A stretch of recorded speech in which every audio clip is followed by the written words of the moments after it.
Hello there, good afternoon to you. Yesterday evening, I was in Liverpool at the weekend, and on my way back to my house in West London, I was driven past the Grenfell Tower.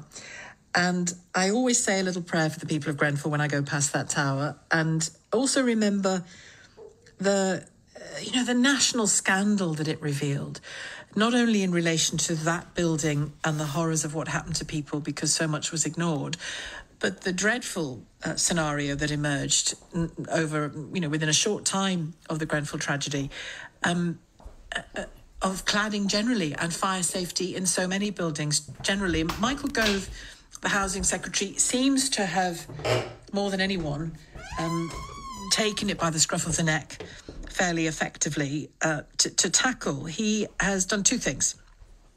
Over the weekend, he admitted that faulty and ambiguous government guidance contributed to the Grenfell tragedy, something most of us probably already knew one way or another, or felt one way or another, but he said it at the weekend. You'll hear precisely what he said in just a second. And he's also set a very definitive 6-week deadline for developers to sign a government contract. He's issued it today that commits them to fixing unsafe towers. Let's take a listen to what he said. First of all, that admission, really. If you look at what happened at Grenfell, there were lots of factors. But yes, government collectively has to take some responsibility. Now, I think that the responsibility extends before the Conservatives came into government in 2010.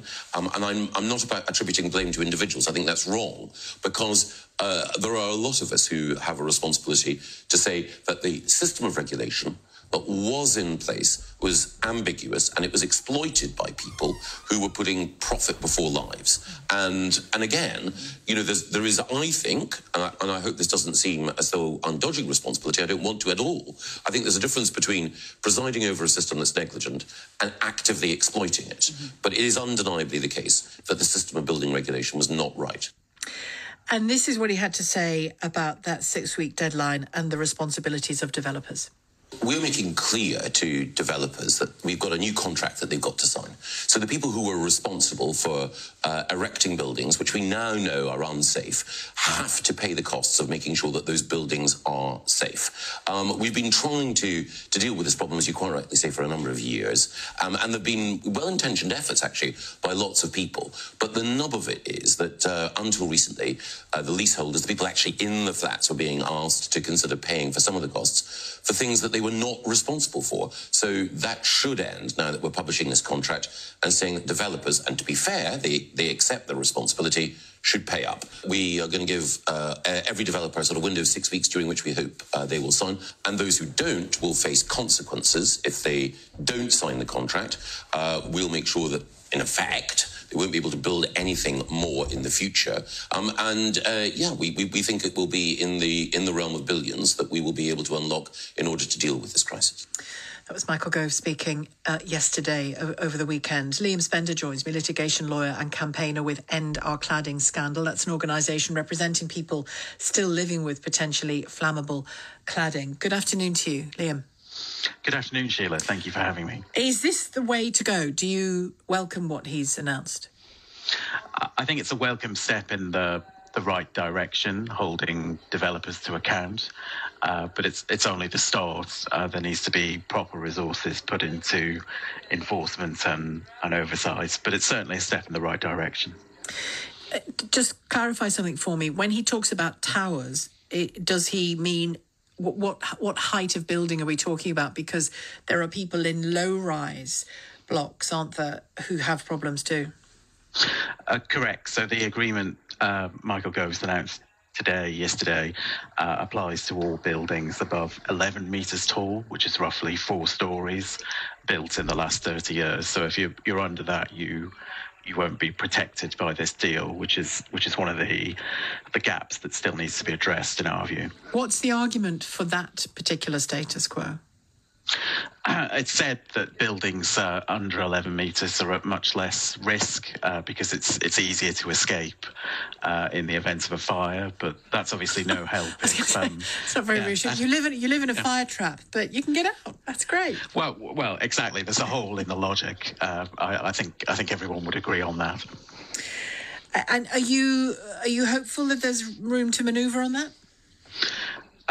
Well, we hope that more action will be taken, and the government said it would look at buildings under 11 metres on a case-by-case basis. This is a promise it made last year.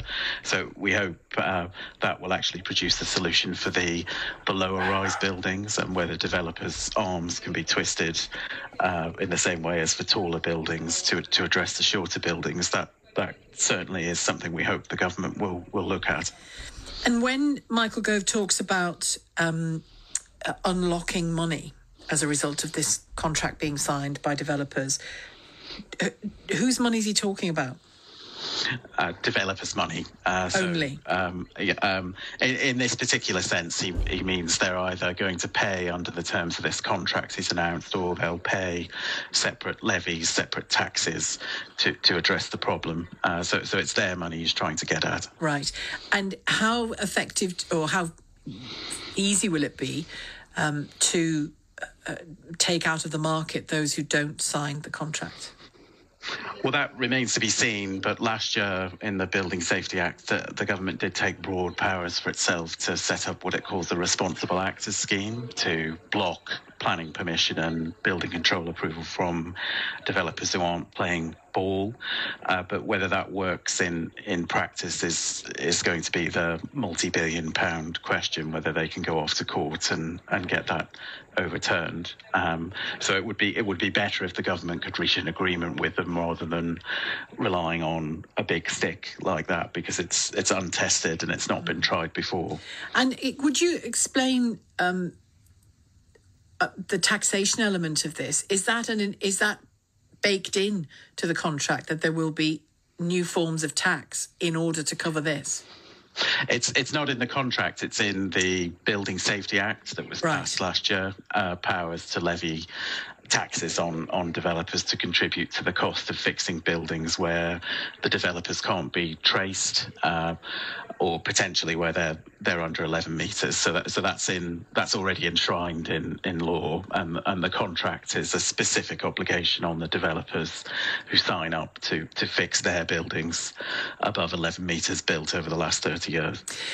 And you'll understand that you won't be surprised that I've spoken about this a good number of times on the programme, and often what I hear from people in all shapes and sizes of buildings is that they have already, as individuals, as leaseholders, shelled out huge amounts of money either on some repairs or on 24/7 fire watches. Mm-hmm. What happens to those people if they've incurred huge costs because of this? This contract doesn't do anything to address that. So if you've already paid out, you're looking at bringing a separate claim against the developer, assuming the developer's still in business to do that, which is another gap in the package of measures the government's announced that we say still needs to be addressed. Yeah. People who've borne those costs should be made whole, paid back. Because it's I mean, for many people who I've spoken to, it's a massive expense, and on top of the fact that their building, their flat, is now a less attractive thing to sell on.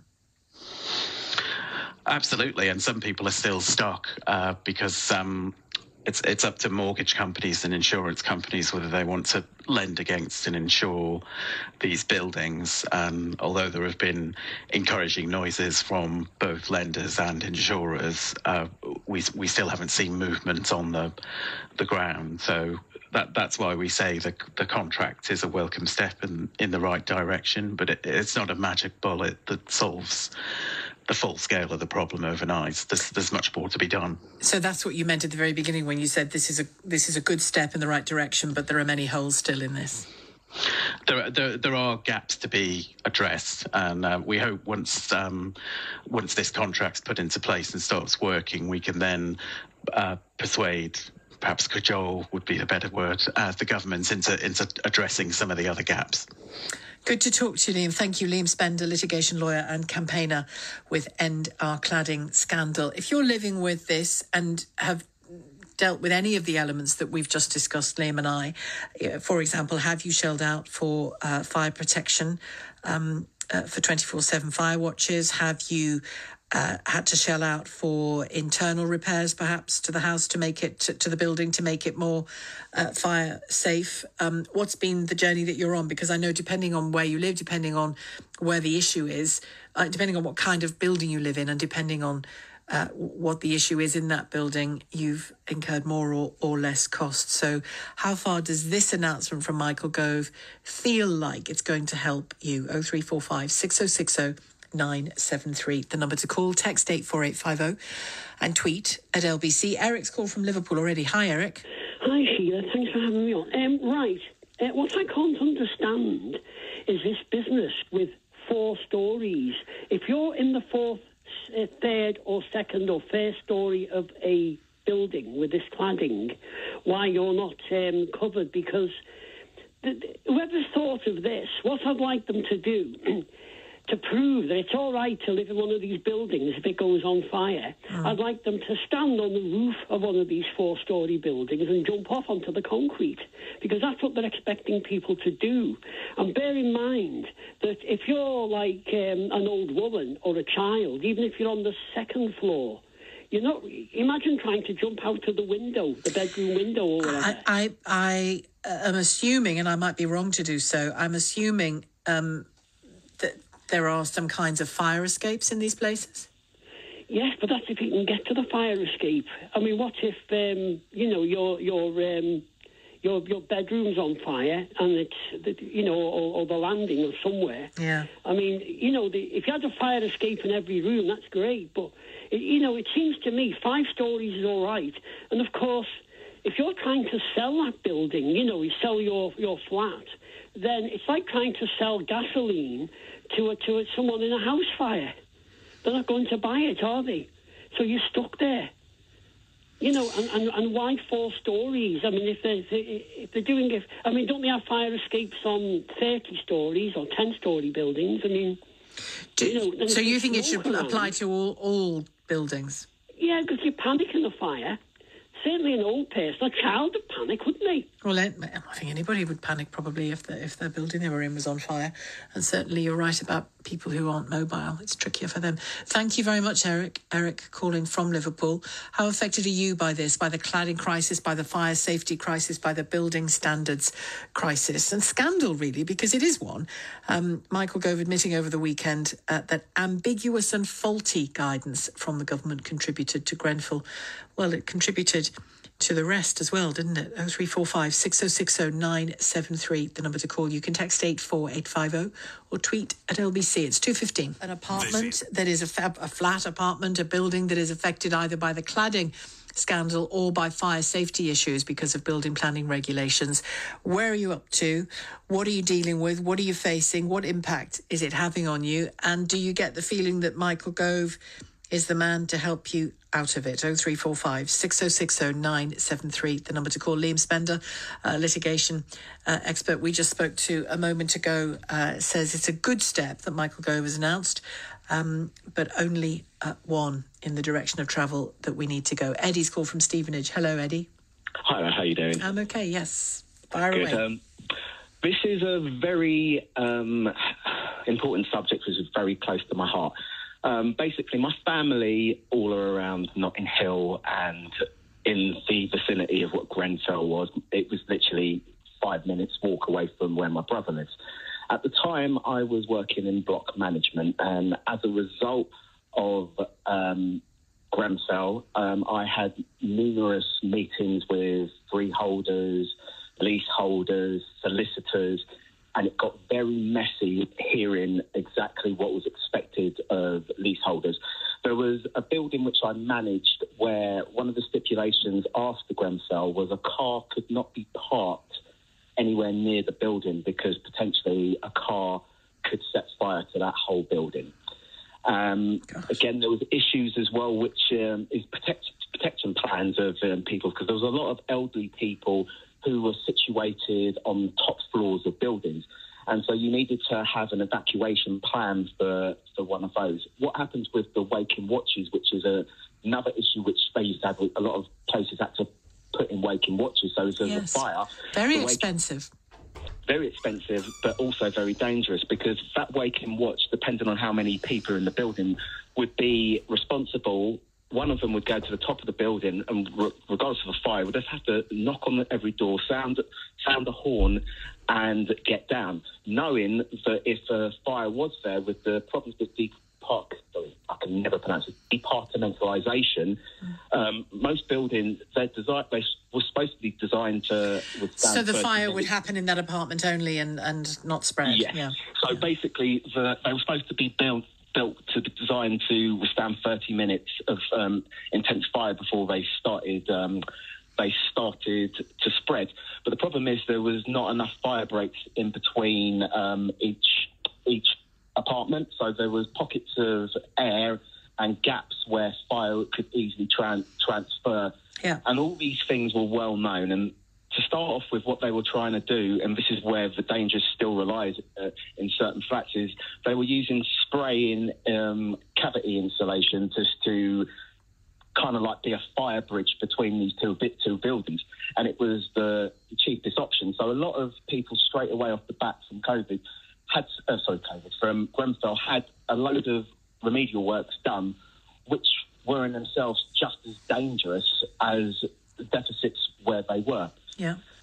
Subsequently, what happened to me further on is I live in an older type of flat, which is apartments which was built in the 70s, and there was actually a fire in my building, and one of my neighbours was deceased.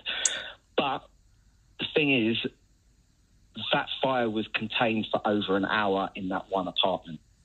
And it just goes to show how, in terms of building control standards and overall quality, has diminished over the years instead of improved. Since the 70s. We have gone forward in society. Everything's improved, or should have improved in this day and age, but it seems like we've gone backwards when it comes to health and safety. And did your neighbour die of smoke inhalation?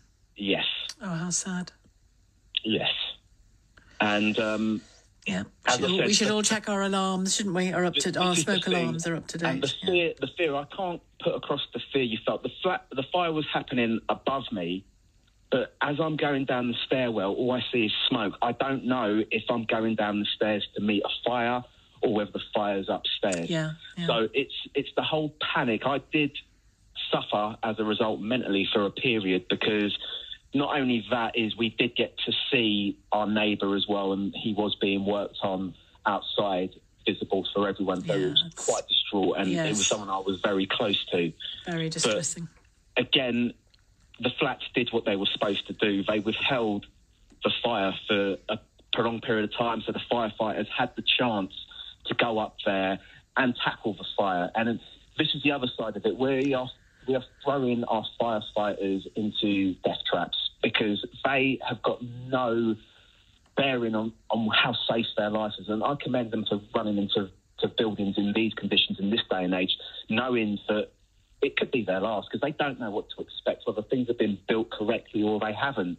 And it's a risk which we're putting them under, and they risk their lives for everyday things when they know all the eventualities and all the circumstances might come to it. They're literally, if the building's on fire, which is of a certain age, whether how big or small it is, they're putting their risk at life, because they don't know how quickly that place will. Well, I mean, you would hope that district fire teams were working out precisely what kind of buildings that they were up against if they should go up in flames, but I'm not quite sure the degree to which they're able to do that comprehensively. Thank you, Eddie. Eddie in Stevenage. Let's hear from Ben in Manchester. Hi, Ben. Hi, Sheila. The powerful story there. And, it just kind of drew my thoughts back to a picture of that firefighter being let out of that building in Scotland last week, which was, in Jenner's. Yes, yeah. And he has sadly died, hasn't he? Oh, I didn't know that. Yes. That's terrible. Yeah, it really is. Yeah, shows what's needed from the fire protection of these buildings, so we don't get things like that. I think we have spoken before, but my story is I have a flat in a building over 18 metres, built in around 2008, by a developer. That developer been bought by an international developer. We were one of the first to notice that we had some issues on our building.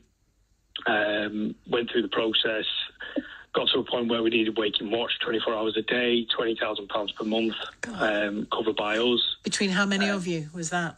To be fair, it's 165 apartments, so quite a number, but it still affected the cost to us. And then when you add management fees onto it, insurance costs that go up, the management fees just to kind of process documents from the freeholder and property management company, you're going into the thousands each. And then our developer never signed up to the Building Safety Act Responsible Developers Scheme. So it's whether that would, this new announcement from Michael Gove, whether that would even cover the developer that's involved with our building. There has been push from the freeholder of our building to try and hold the developer to account. And with our building, it's not necessarily the cladding manufacturer that's to blame, not necessarily, that's what I'm saying. Yeah. The as-builts were not done to the designs. So the developer is, at the end of the day, liable to those issues. And do you think Michael Gove is getting there? I mean, it's too slow on some elements for some of you, but do you think we're starting to see a shift here? I think that since Michael Gove was put in the post originally, now there's been some flip-flopping since then, of course, which has really held things back. The previous minister was less than useless and just did not seem to get it, did not seem to be pushing in the right direction, had some links with developers that were questionable. Yeah. And then, Michael Gove has sat down with End Our Cladding Scandal and seems to be more interested in finding a solution. Now, it's whether it's going to go as far. I know Liam Spender was on earlier saying about really need to hold these developers to account and push further. The developers' arms need to be twisted, is how that is done, because this is an international developer. They are huge, and they're doing things within Manchester Council at the moment. And there's a lot of people affected in Manchester and Greater Manchester, isn't there? There are, yeah. Because there was a real high-rise property boom in Manchester in probably the 80s, 90s and noughties. Yes, and it's ongoing. I mean, you're seeing buildings go up around us now. It's great to see the city growing from such a small population in the early noughties to what it is today, bringing lots of culture and happiness and things to the city centre. But when you're living in a dangerous building, tell me what that does to your psychology, your sense of peace. Lockdown was the worst part. It was just ongoing. You're just trapped inside that place all the time, and then go anywhere else, really, could you? Yeah, exactly. And then you can't move on. So my girlfriend is lucky enough to be able to afford a house where I can go and stay there. But you just can't move on. We're expecting a baby this year, and it's a case of, we can't move on from this zero valued flat that is still there, doing nothing for us. You'd like to sell, would you? I'd love to move on.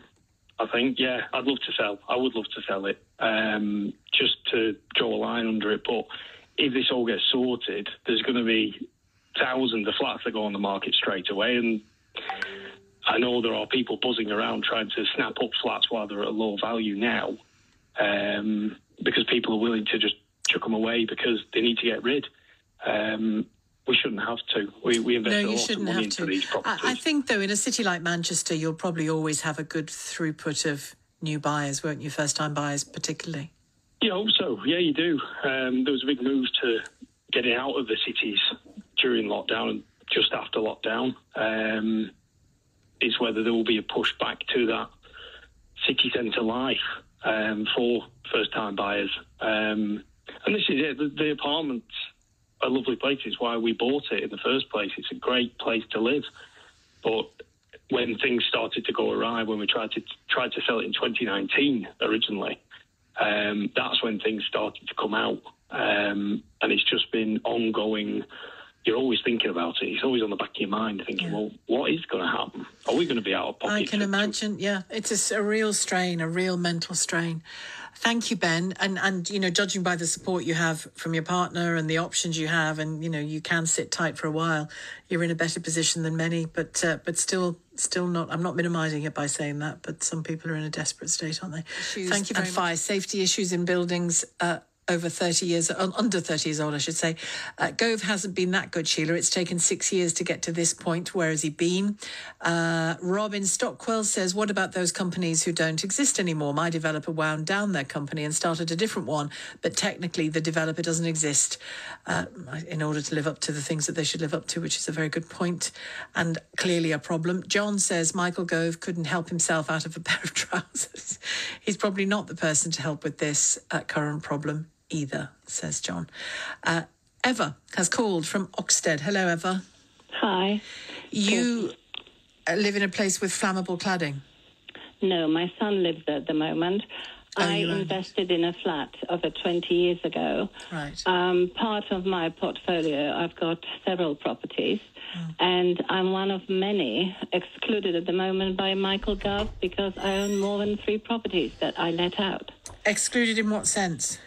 I will get no compensation for any expenses that I had to incur towards waking costs or any fire safety works that we had to have done on a building in Bromley. 57 flats have spent $750,000 to date to make our building safe. We are currently undergoing the remediation. The remediation is being funded by GLA. I believe there is an agreement taking place between GLA and Taylor Wimpey that they will, who will then reimburse GLA for the cost of the remediation. We are then have the opportunity, majority of the leaseholders will have an opportunity to ask the freeholder and the government for reimbursement of various costs, as you must not now charge a leaseholder for any safety works. It's against the law.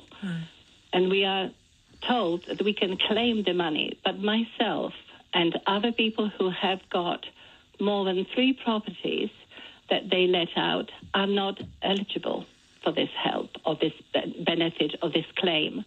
So therefore, I am found somehow guilty of anything that's gone wrong with this scandal. Yes, you are. And I really, really am angry that people like myself, that nothing wrong, have been singled out by Michael Gove to not to be reimbursed. Yes, or supported in any way. I mean, I can see why that has angered you, because just like your leaseholders, you didn't build the building, you didn't choose the cladding, you didn't follow the building regulations because you didn't build the building.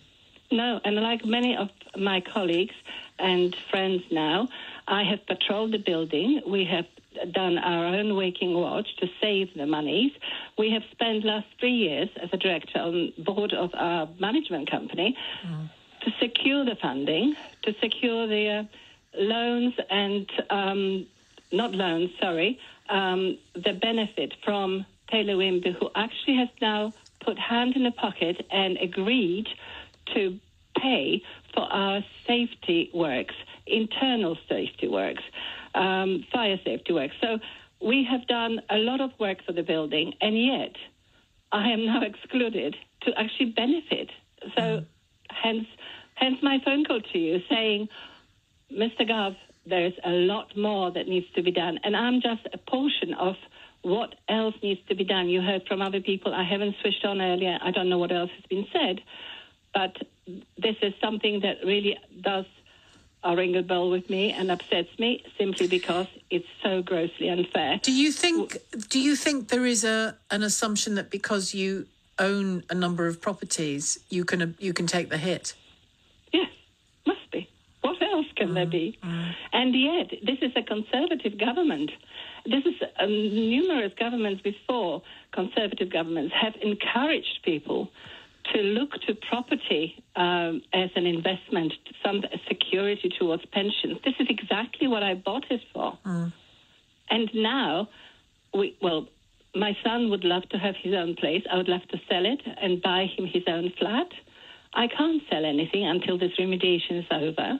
We will be able to sell eventually, but like previous caller said to you, there will be a lot of flats on the market. We will probably lose value on flats, etc. It's going to be potentially a hit for everyone, including myself. And if you have to shell out a lot personally on remediation, whether it's fire or whether it's internal stuff or the cladding, that diminishes your return massively, doesn't it? Yes, I will suffer a loss which I cannot claim back. So I'm asking you, and I'm asking everybody else who can lobby the government to continue to lobby for us and for other people who have been unfairly excluded. So as soon as you can, will you sell them? I will, because I will want to buy a flat for my son. Right, okay. Or help him buy it. Yes, yeah. And will you have any left over for your pension as you planned?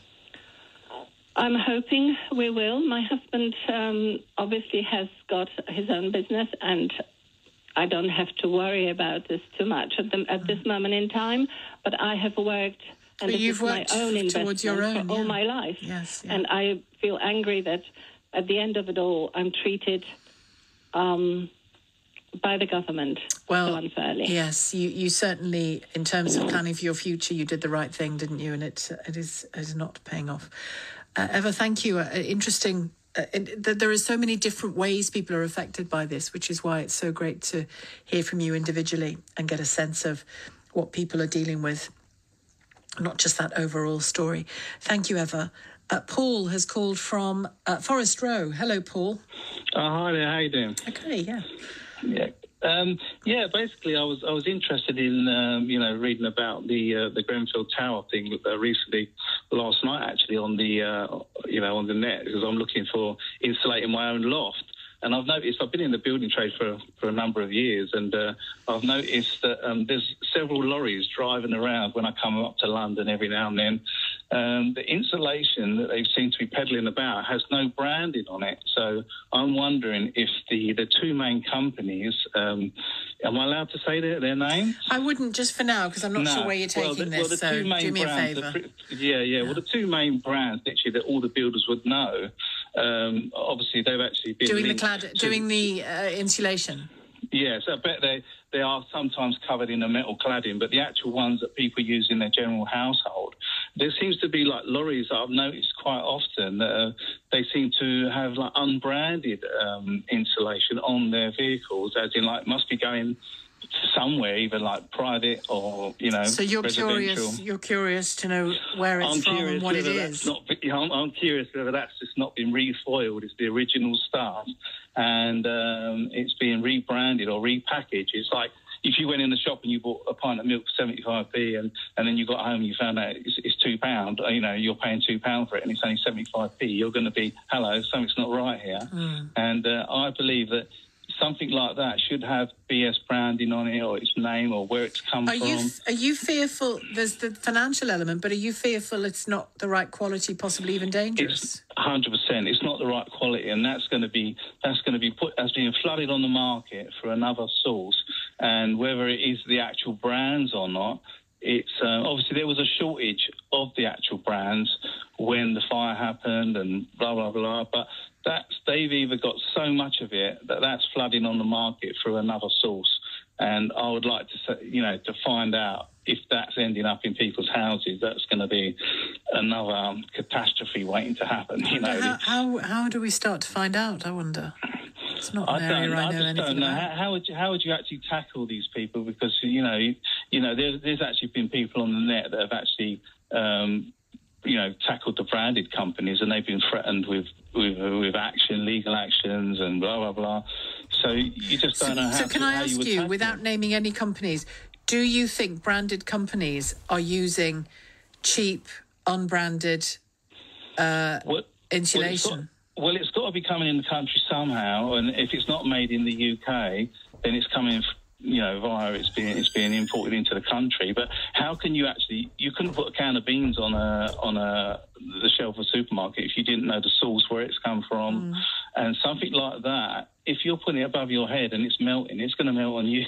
Basically, that's all I want to get. But if this is going into and why are you so? When you say branding, is it normally the physical insulation itself is normally very branded? Is it? Yes, it's very branded. It's got the name. You can see it, and it should have BS numbers on it and what's in it, and because one thing that I did notice being in the trade myself, one day I was actually going to melt two copper pipes together, and I noticed that and I feel quite guilty about this when I was thinking about it, that when I started to melt the two pipes together, that the stuff that I used at the time was, I just pulled a sheet of this down and do it on that. That's going to be safe. That's going to be fireproof. And it actually caught on fire, and it was, hang on a minute, this can't be right. And at the time, this was a leading brand. And this has got to be. Or was it? Right. Are you now thinking, or was it? No. This was actually the brand. It was, labelled up correctly. And when I, in the past, when I've bought this stuff, I've always insisted that it be in top quality. Because sometimes it's left outside in builders merchants and vice versa. And I've always insisted, if I've ever said I'll have 10 sheets of that, for example, and it came to site and it was damaged anyway, I'd send it back. Yeah. And so I don't want it. But part of the integrity of it, although it's the internal material and what it's for to actually insulate, the actual material that covers it is obviously part of its integrity to stop fire actually first bleeding into the actual material. So it's interesting that I've noticed this on several occasions, seeing on lorries, loads of this stuff which has got no branding whatsoever. Well, we'll do our best to have a little snoop around, Paul, and see what's going on. Thank you for the tip off. I have to say it wasn't on my radar at all, so thank you for placing it there. That's Paul in Forest Row. If you can illuminate any of that would be great. Sheila, can you hear me okay? Because I believe the line isn't great. No, I can hear you. It's good. Okay, so I won't keep you too long. I just wanted to let you know I've been affected by this. We live in a block of flats that's taller than 18 metres. Now, we don't have cladding. Right. But we have combustible walkways at the back of the building, and we have combustible balconies. Now, we did, at the start of all this, we needed to, in order to get a remortgage or to sell the property, you needed an EWS1, an external wall survey. That then got changed to an FRAEW, a fire risk assessment of external walls, which now includes anything combustible on the building. So we're waiting to hear on our next update is the 18th of Feb to hear what's going on with our application. We've just found out recently that 30% of the applications have been rejected so far. And if we don't get the government funding, each flat, of which there's about, I think, 83, we'll all be looking at a bill of 20 grand each for the work that needs doing. God, and what's it done to the value of your flats? Well, at the moment, because after Truss, I looked to try and get a mortgage, and then I realised halfway through my phone call with the mortgage advisor, I said, I need to stop the call. I said, because of what's going on. He said, yeah, no one's going to touch you. The only person that would buy our properties is a cash buyer that was fully aware of the risk, and obviously it would reduce the value of the property. But at the moment, we're all stuck. We can't remortgage and we can't sell. And it was your hallways, you said, and combustible balconies. What are they made of? So what it is, it's not the hallway. At the back of the building, you walk out the back of the building into the open air, and those walkways are wooden, and they need to be replaced. That wasn't in the initial EWS1, the external wall survey. Yeah. It's been changed. And now we had our balconies replaced due to an insurance claim way before Grenfell, and that was made of composite decking, which was deemed acceptable. Now it isn't. Dear me. And also the only alternative is wood, isn't it? I mean, there are other alternatives, but in terms of decking, wood would be the other alternative, which wouldn't be great either. Well, you've got a problem, haven't you, on your hands? Not just cladding, it's anything combustible on the building. Yes, yeah. We're just all waiting to hear now. Well, I wish you well. And again, another illustration from Jim of how different people's scenarios are. in these buildings. It's not one size fits all by any means. Thank you, Jim. Wish you well with it. Sean in Mill Hill. Hello, Sean. Hi, Sheila. So I've got two businesses. We own two commercial units, which are on the ground floor of two separate buildings, which is more than 11 meter tall, and they are full. They have unsafe cladding. Both there's almost half of it is social housing. So you can imagine that this unsafe living in unsafe building, they are full of leaks and mold. No one cares. I see day in, day out, the residents completely stressed, can't understand. They don't even want to, at times, they don't want to stay in the building because just a few weeks ago, one of the apartment got fire and quickly was sorted. But even just thinking about it, there are children there, families there. I mean, they just don't want to stay there, to be honest. And why aren't things being fixed more generally, away from these big fire issues? If there is a problem, because they're owned by two housing associations, and you know how housing associations are. They don't give a monkey about. They tell them in open words. They tell them, if you can find somewhere better, go and find it.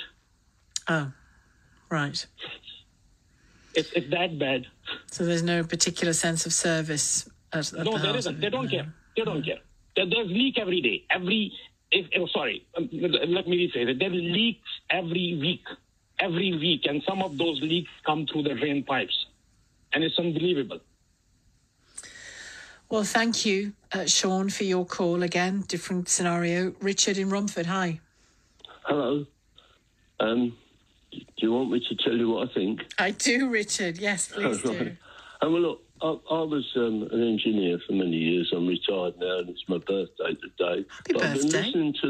I've been listening to the debate, and I worked in a factory that made items for the nuclear industry and the radar industry, and I was under the impression that everything that was vital within any situation should be tested. Like the British Museum, or the British Library, I should say, if there's a book published, they get one. That's the law.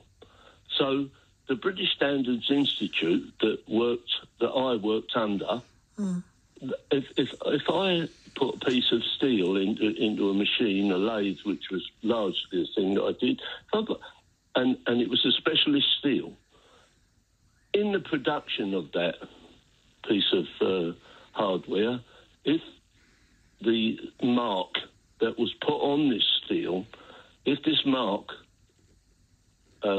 if I was going to machine it out, I had to go to the standards room and ask the fellow, look, I'm going to be taking the mark out.